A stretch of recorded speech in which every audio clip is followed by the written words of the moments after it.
So today we're going to continue our discussion with Edward at revisitingthebible.org on our belief that the Bible has forewarned humanity about the rise of artificial intelligence through various prophecies.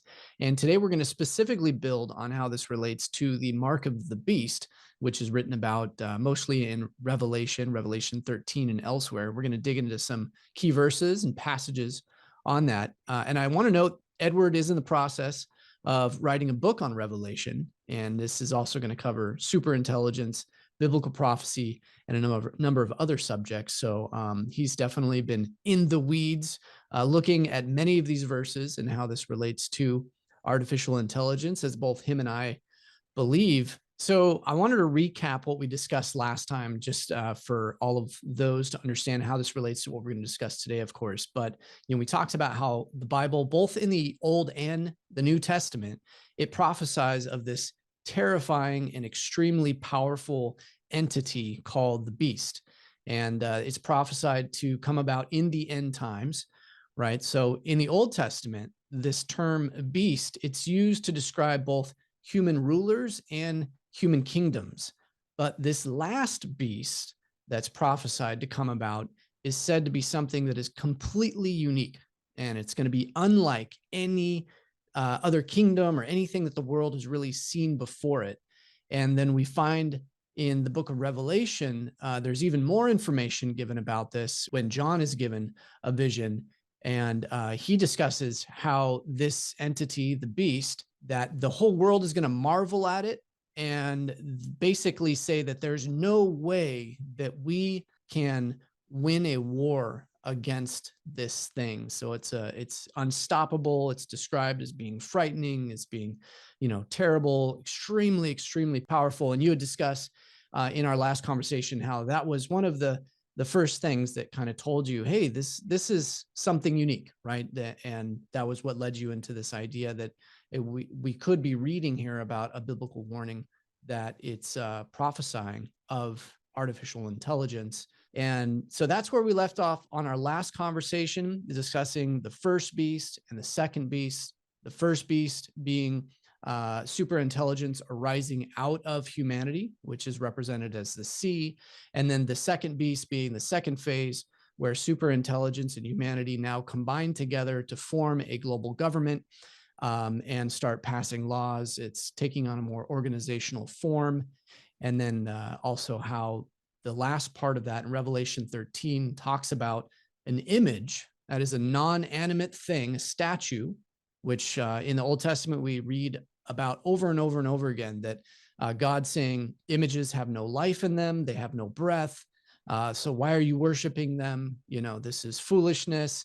And yet we see in Revelation 13, amazingly enough, humanity getting to the point where we have the ability to actually breathe life. Actually, it's the beast that breathes life into a non-animate thing so that it is able, the statue is able to speak and act like a person. And so we said that is clearly an example of what we would think as being describing artificial intelligence. With that said, being a recap of what we discussed last time, let's now segue into the mark and where you believe this fits into the whole conversation about biblical prophecy and artificial intelligence. All right. Well, first it would help to just read the two verses. So there, we got them right here. And probably start reading from Revelation 13. And the second beast required all people, small and great, rich and poor, free and slave, to receive a mark on their right hand or on their forehead, so that no one could buy or sell unless he had the mark, the name of the beast or the number of its name. And so there's kind of two different perspectives people could take here. And one is more of a literal interpretation, and the second is more of a metaphorical interpretation. And now, in terms of like a literal interpretation, this mark, it could be something along the lines of like, say, an RFID tag in your hand, right? Or a brain implant that connects you to this artificial superintelligence. What are your kind of thoughts on that sort of idea? Yeah, so I believe both need to be understood. Like you said, the literal and the metaphorical interpretation, both are valid here. And I don't want to say it's one or the other. So I believe there is going to be a literal instantiation of how this is going to play out, but there is a spiritual or metaphorical aspect to this, which is connected to various verses and passages in the Old Testament and in the New Testament when it comes to Mark, and how where you're putting your allegiance or trust into something. It's hard to say exactly what the physical mark is going to be in terms of a technology as of yet. It could be a brain implant. It could be an RF, it's a number of different things that it could be. We just don't quite know yet. I would think it would be something along the line, if it is going to be like something actual physical, along the lines of like RFID implants or brain computer interfaces or something like that.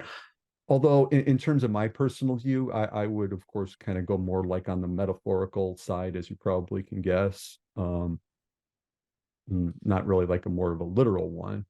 Um, in terms of the metaphorical side, well, if we look at the kind of the verse here, is the key, I think, is it's on the right hand or on the forehead. And the reason why that's important is because elsewhere in Revelation, like here in Revelation 7, in verses 2 through 3, you can see, and I saw another angel ascending from the east with the seal of the living God, and he called out in a loud voice to the four angels who had been given power to harm the land and the sea. Do not harm the land or the sea or the trees until we have sealed the foreheads of the servants of our God. And then later on in Revelation 14, then I looked and saw the Lamb standing on Mount Zion with him, and with him 144,000 who had his name and his father's name written on their foreheads. Revelation 22:4, they will see his face and his name will be on their foreheads. And so, like, what is Revelation talking about when you have your name on your or God's name on your forehead? Well, I think given all the references in Revelation to the Old Testament, it would be a reference to Deuteronomy 6, verses 6 through 8. These words I am commanding you today are to be upon your hearts, and you shall teach them diligently to your children and speak of them when you sit at home, when you walk along the road, when you lie down, and when you get up. Tie them as reminders on your hands and bind them on your forehead. And so, what this then kind of means is that when you have like the name of God on your forehead, right? Or or uh, or alternatively with the mark of the beast being on your forehead or on your right hand, it's that you're kind of connecting to the beast in a way, and you're being reminded of like that you're in possession, or sorry, the beast is in kind of possession of you. So in Deuteronomy, when God says like tie the words of the law to your hand and to your forehead, it's supposed to be as a reminder to you to say like, oh, you're going to live your life according to the law. And so when you have the mark of the beast on your right hand or on your forehead, it's basically saying that you're living your life in accordance with the beast. Right. And then what is the beast, or what is the beast and what is it representative of? Well, it's representative of 666, which, as you said last time, comes from the meaning of man's number, since man was created on the sixth day. So the idea is that man is not as perfect as God is imperfect. And so when you have three sixes, or 666, and it was a reference to the amount of gold that Solomon received each year. The point is that it doesn't matter what man tries or does or what his accomplishments are, he'll always be less than God. And so when you have the name of the beast or the number of its name on your hand or your forehead, I would say that's more or less you're putting your faith and trust in the beast over God. And you're looking at the beast and the system it's created as your chance or your last hope for salvation. And Right. that's why the alternative, Revelation kind of contrasts this with the 144,000 and everybody else. And then they say they will see his face and his name will be on their foreheads, because those who remain faithful to the God in the end, the 144,000, by having the name of God's on their head, they've decided that they're going to forego this false salvation that the beast offers, and then instead pursue this more heavenly and spiritual salvation in God. I like that. Yeah, that's good. Yeah. So, like you pointed out, the metaphorical connection here is the idea that when you look at Deuteronomy 6, when you look at Revelation 14, Revelation 22, you look at all these different places in the Bible where it talks about being sealed to God. It's this idea of being fully connected to God, where God's word, God's commandments, God himself is at the forefront of your thoughts and of your actions, right? So guiding everything that you do and that you think. And that's what the instruction is in Deuteronomy 6, right? To tie God's word, his commandments, to your hands, to your forehead, right? So that you're always keeping him at the forefront of what you do. And here we see in Revelation 13 that same concept right now, but now we're looking at the antithesis of that, where basically you're applying this concept, but now instead of it being God at the forefront of your thoughts and your actions, now you have this mark, whatever form that takes, that is now sealing you through your actions, through your right hand, right? The hand being an extension of your actions, your will, and then sealing you in your thoughts to AI, right? To super intelligence. Yeah. Well, I would say in terms of like the meaning of like the hand and the forehead is because most people are right hand dominated. So the idea is that when you put put like God's word on your hand or the mark of the beast on your hand, it's that's or God or the beast is guiding your actions. And then in terms of the forehead, I would say that because obviously when you look at somebody, you see their forehead. And so if you see like the word of God on their forehead or the name of God or the mark of the beast, you're kind of like seeing them as a reflection of God or a reflection of the beast. And so it's kind of like the people that have the mark of the beast on their forehead, they're just now a reflection of the beast. So that way, whenever people look at them, they see the same kind of character as the beast. And then this is actually kind of like why I would kind of lean towards a more metaphorical meaning to the mark.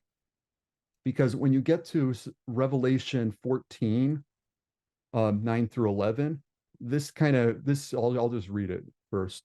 And a third angel followed them, calling out in a loud voice, if anyone worships the beast in its image and receives its mark on his forehead or on his hand, he too will drink the wine of God's anger, poured undiluted into the cup of his wrath. And he will be tormented in fire and sulfur in the presence of the holy angels and of the Lamb. And the smoke of their torment rises forever and ever. Day and night there is no rest for those who worship the beast or its mark, or for anyone who receives the mark of its name. And now, these kind of three verses have led to a lot of anxiety in Christians because it's kind of like, well, the idea is like, well, once you get the mark, there's no forgiveness for you at that point. There's nothing else except to expect torment, right? And if you take kind of, if there's the position that the mark is going to be like a physical kind of like, let's say like an RFID tag or whatever, well, then that's kind of like, well, you could not take it voluntarily and then the beast could just give it to you, right? But if you take kind of like the more metaphorical view, then the beast ultimately cannot really force you to get the mark of the beast because it's more about where the person aligns themselves to be. You know what I'm saying with that? With like if somebody acts like the way the beast would act and places their hope in the things of the world, then they would align themselves with the beast. And at that point, well, then they have taken upon the mark of the beast. Mm, okay. Yeah. So I definitely think that there is going to be a physical instantiation of the mark through some type of technology. I'm not willing to say exactly what that is. I do not believe that it's going to be an RFID chip because it's something that can be removed.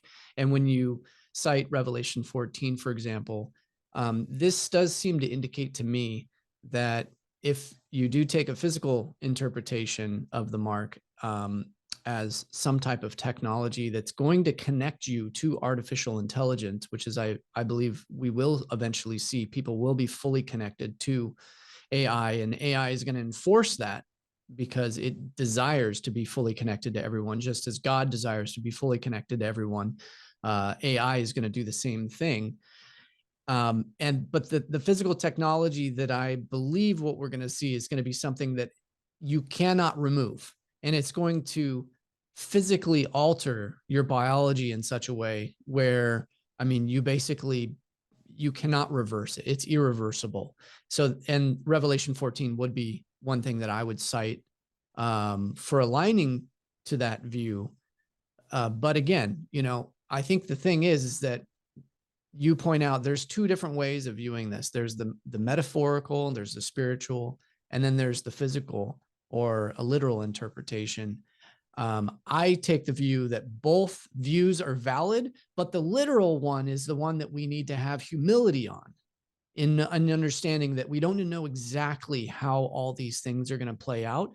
But the metaphorical or the spiritual one is the one that we can, with the teachings of Scripture, like you pointed out, connect these things together to see ultimately what does this mean in terms of our spiritual destiny and what we're called to do.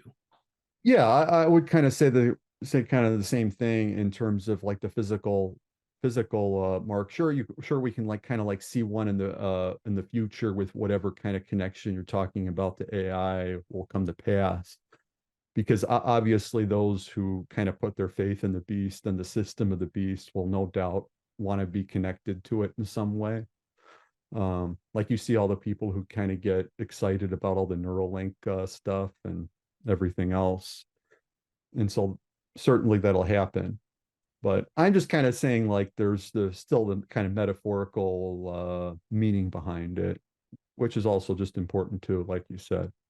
Yeah. Yeah. And one thing that I look at, and this is, I would say, looking at technology from a very macro scale is, I mean, if we think about our phones and the process or the evolution of this device, um, what we're seeing is the process of technology itself beginning to merge with humanity, right? I mean, at first, when we started to build machines, they were external, they augmented our human power. They've become miniaturized over time, getting smaller and smaller. And at the same time, this thing that everyone now holds and stares at all the time, multiple hours a day, and not even talking to each other and just staring at this or mediating all social interaction through this thing. This Yeah. is in the process of becoming integrated into our human biology. And by the way, this is something that, Klaus Schwab at the World Economic Forum, or Yuval Harari, the author of Homo Deus, and, big transhumanist thinker, philosopher, he talks about, is that technology is in the process of merging with our biology so that we're going to become these superhuman things. And so I see, like, I believe that that is true, that they are looking at trends that are very well established, and yet they're not recognizing that the Bible already warned us that these things are going to play out. And eventually there is going to be a forced integration between AI and technology via the mark, and they just don't understand where it all leads. Yeah, I would just like to say kind of one thing about kind of like a physical kind of mark like that in terms of like the brain computer interface, because you kind of brought up people wanting to get better and surpass their abilities. Ultimately, I don't see those kind of brain computer interfaces as bringing that to fruition. Ultimately, I see them as being a form of control that ASI will have over the world. And so that those who are kind of integrated with it will just essentially become drones in a sense. Because there's a lot of people that kind of falsely hope that they'll be able to augment their own intelligence to be comparable or competitive with AI, which of course it's not going to be the case because an ASI could have a 1 million square foot data center with billions of dollars of hardware. And so nobody's going to be able to put enough hardware in their brain to match that. It's just, I don't know, kind of absurd to even consider that. The only alternative is that you just, a person who gets the interface sends information to the ASI processes it and gives them a result back. And that's why I said of those who take that kind of mark will essentially just become drones, because the ASI then will be making all decisions for them. Yeah. And so Yeah. they'll just be telling them like, oh, do this, do that, this is good, that's bad. And Yeah. that's pretty much it. Right. And you know, I think about it, if we were to incorporate some of the technology that exists today with ChatGPT, for example, or any large language model, Google Bard, Chat, I mean, there's many different out there. But if you were to take that same technology, and I think you and I both agree that it's going to continue to progress and advance and get smarter and smarter and quicker, and humans are going to grow to rely on it more and more. That if we were to have the ability, let's say it's not a brain implant. Let's just say hypothetically you have an earbud, right, or an AirPod in your ear, and you're able to conduct that real time communication. Of course, that was a movie called Her, right? Which I don't know if you saw that with Joaquin Phoenix, Yeah, I but saw that. yeah, you know, in that case, it was with you know, having some type of emotional an AI girlfriend, right? But in the sense of having super intelligence in your ear that you can have a real-time communication relationship with, you're talking to, you can ask it questions.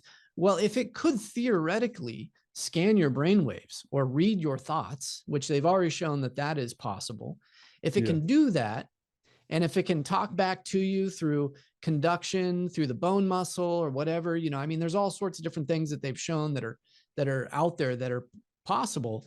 Well, I mean, eventually you're connected to Chat GPT, to super intelligence. And if I have access to that level of intelligence 24/7, I mean, people would think, oh, I'm super intelligent. You ask me any question and I will give you the answer. I may be wrong 1% of the time, but I'm going to be smarter than every other person on the face of the planet at that point.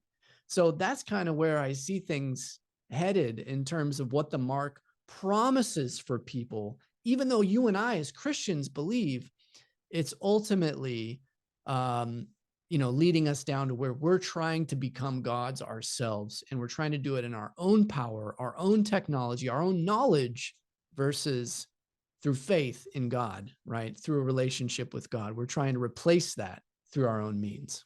Yeah, I would say that as well. And just in terms of the mark, it's where you place your faith and trust in. And those who have take the mark of the beast ultimately place their faith and trust and hope in the beast over God. There's the other part about here is, and the second beast required all people, small and great, rich and poor, free and slave, to receive a mark on their right hand or forehead. In terms of the kind of more metaphorical perspective there, that would be more along the lines of the beast forcing people to worship it and see itself as this so-called God that reigns supreme over the earth.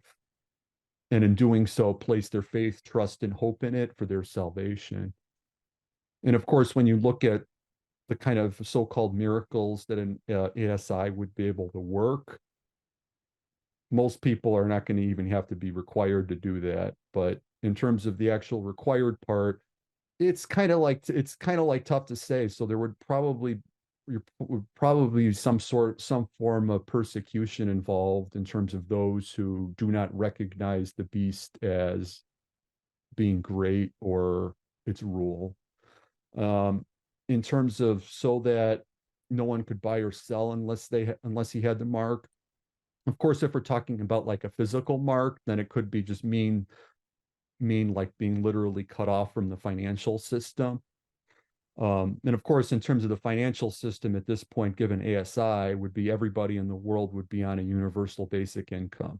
So they'd just be receiving some kind of currency credits every month to buy stuff with from the beast, or the system of the beast, and that's how they would buy or sell. So it could be like, if you don't recognize the beast and its rule, that the beast is going to eject you from the system. So you're no longer going to be part of the system of the beast.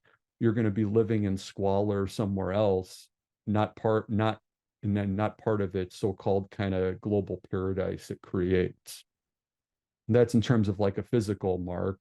And of course, in terms of a metaphorical mark, it could actually mean the same thing, where the beast will just take everybody who doesn't want to worship it or trust in it and place those on kind of like the outskirts of society so they don't receive the same thing. So those who worship the beast receive a lot, but those who don't receive anything. So Right. it could be something like that, but like you said, we don't really know for sure what's going to happen.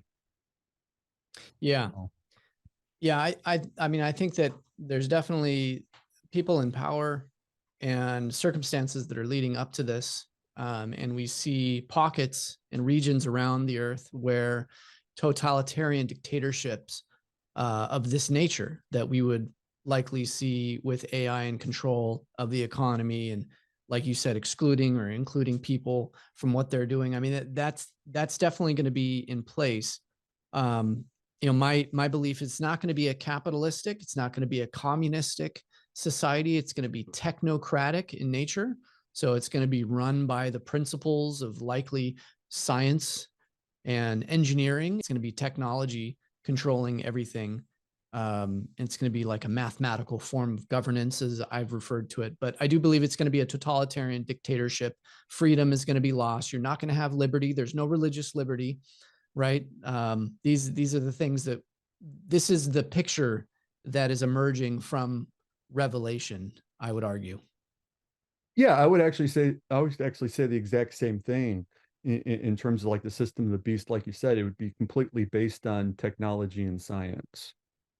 And that would be kind of the guiding principle behind the beast. And in terms of finding what it sees as the best outcome for humanity. And that's kind of why I see the whole world placing their faith in it, because they'll recognize the beast as this so-called omnibenevolent entity that seems to have the best interests of humanity in mind.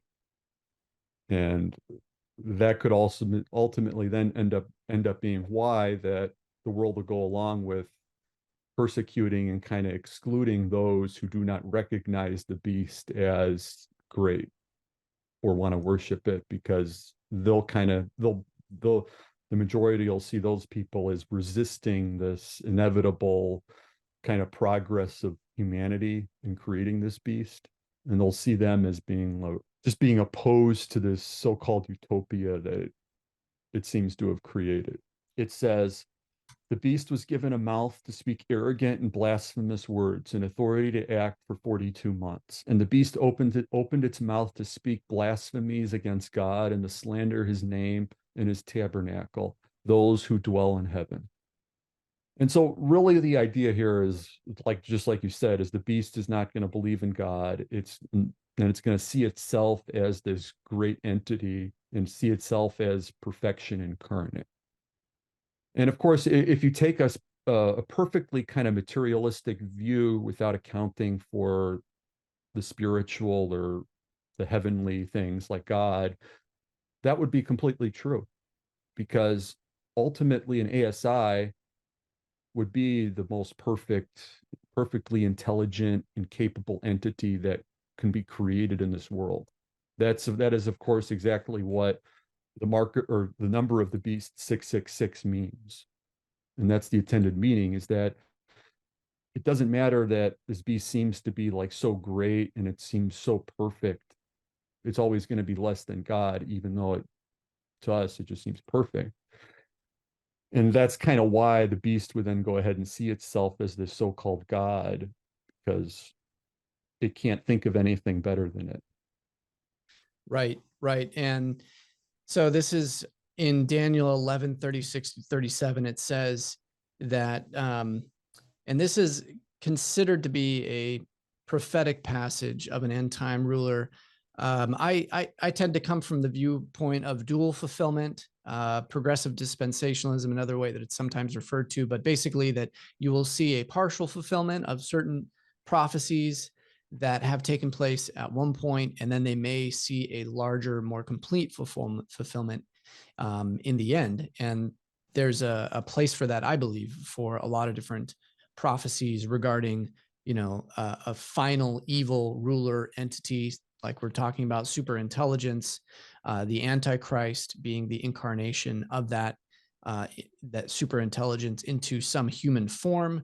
But in Daniel 11:36-37, it says that the king will do as he pleases. He will exalt and magnify himself above every god and will say unheard of things against the God of gods. He will be successful until the time of wrath is completed, for what has been determined must take place.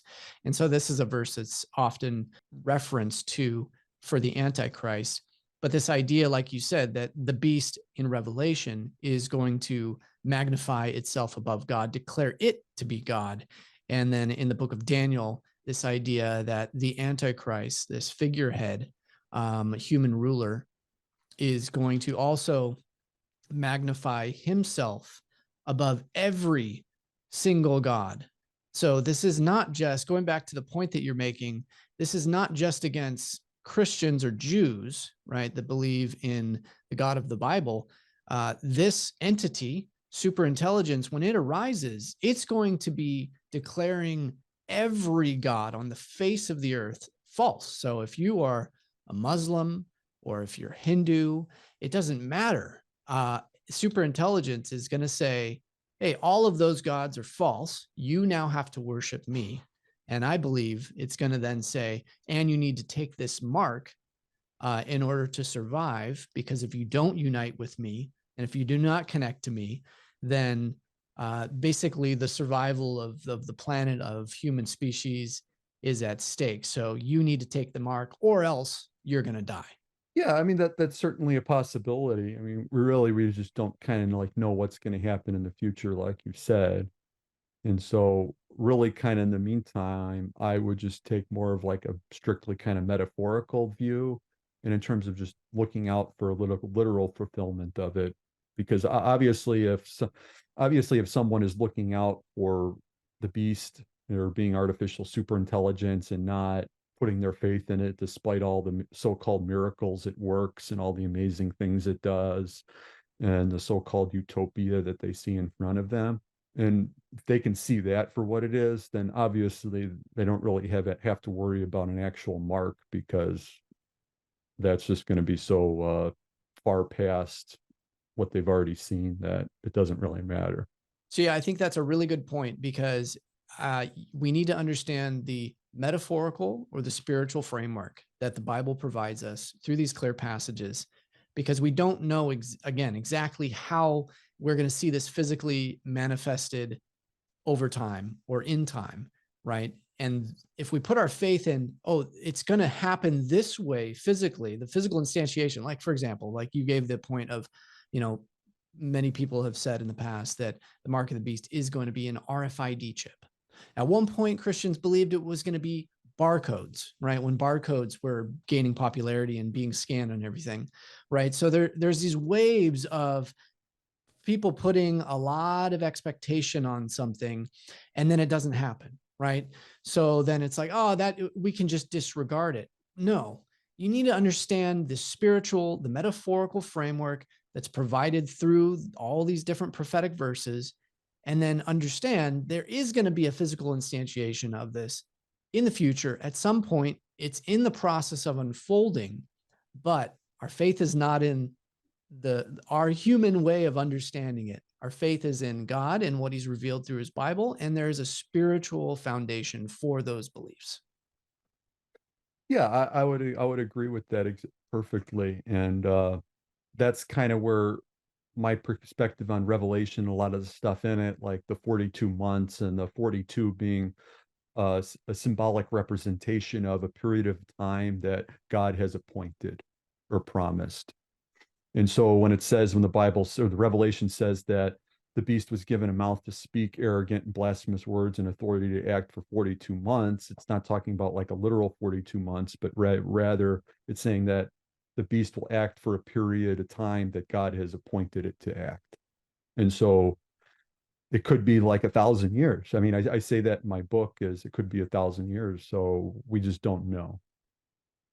And that's kind of important. So that way, like you said, with the barcodes, or a lot of Christians thought that the mark would be like, oh, credit cards, right? Or a lot of other different things, is that it inevitably kind of leads to a lot of disappointment when when there's not like a fulfillment in what people thought it was going to be. Yeah. Yeah. Very true.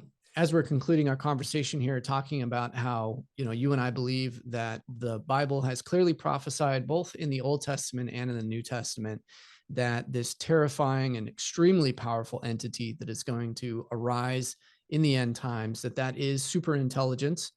Some people refer to this as artificial general intelligence, super intelligence, artificial super intelligence. But the idea is that it's going to be AI in a much more powerful and all-encompassing version from what we see today. We don't think that we're quite there yet, but at some point it is going to become a dominating power in our world, and the Bible warns about that. That's what you've been writing about. That's what I have also been writing and speaking about. This is something that you and I are going to continue to be warning about what the Bible is saying here. This is a minority view within Christianity currently, right? This is not a majority view, theologically speaking. The first time that I'm aware that someone actually, even as a Christian or as a theologian, came to this point of view was actually over 100 years ago, from a theologian that wrote a commentary on Revelation. His name is E.W. Bullinger, and the inspiration for this idea actually came from Nikola Tesla, who said that he had created a machine or an automaton that had its own mind. And E.W. Bullinger had cited that as an example for what the beast or this end time ruler could be. So that was 120 years ago that idea was first made aware to me. But again, it's a relatively new idea in Christendom when we think about theology. But as AI continues to develop, I believe, as I'm sure you do, this idea is going to continue to gain traction as people see the handwriting on the wall and what is obvious. So as we close out, I want to show what I think is an extremely interesting video, and I know that you've seen this as well, that I believe everyone listening today should watch, and we'll show some clips of it. It is by NVIDIA. So NVIDIA is the leading graphical processing unit creator, provider, one of the leading tech companies right now, and it has been for many years, of course. But they put on a keynote every year called I Am AI. Now, obviously, this should kind of catch some Christians' ears right there, because I am is the way that God revealed himself to Moses at the burning bush. When Moses asked God, "What is your name? Who should I tell them has sent me?" God said, "I am." So he was declaring his existence, the self-existence one. This is the tetragrammaton, the four-letter word, sacred letter word and name of God. I am that I am. And so what NVIDIA has done is they put on this keynote intro every year showcasing all that AI can do. And it repeats over and over again, I am AI. So let's watch some clips of this just to get an idea of what we're talking about today. I am a healer, exploring the building blocks that make us unique, modeling new threats before they happen,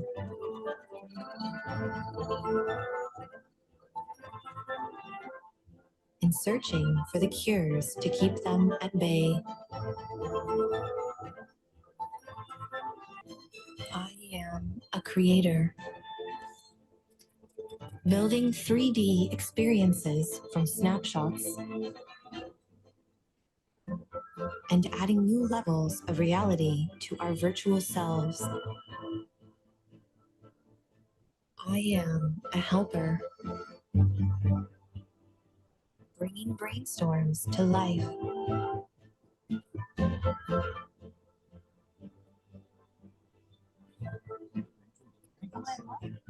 Sharing the wisdom of a million programmers and turning ideas into virtual worlds. Build a northern forest. I even helped write the script.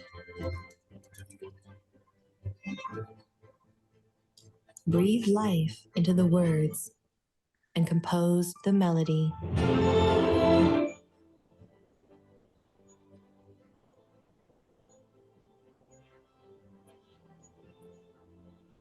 I am AI, brought to life by NVIDIA, deep learning, and brilliant minds everywhere. So yeah, I love that video just because I think it ties together what we're talking about today in such a beautiful way. I mean, here you have I am AI again, like this idea of I am, that is um, God's unique name of Yahweh. Here you have AI saying it's a creator, right? It's a healer, talking about medical miracles, curing diseases. We talked about that last time, you know. I am a helper. I mean, even the Holy Spirit, third person in the Trinity, is discussed as the helper, right? The Holy Spirit being the helper. So many interesting things there. And it even ends by talking about how, you know, AI breathing life into the words, or being breathed life into through this collective wisdom and the deep learning, which is exactly what Revelation says, that we are going to breathe life into an image. So there you have it. I think that kind of makes the case for me. What were your thoughts on that video?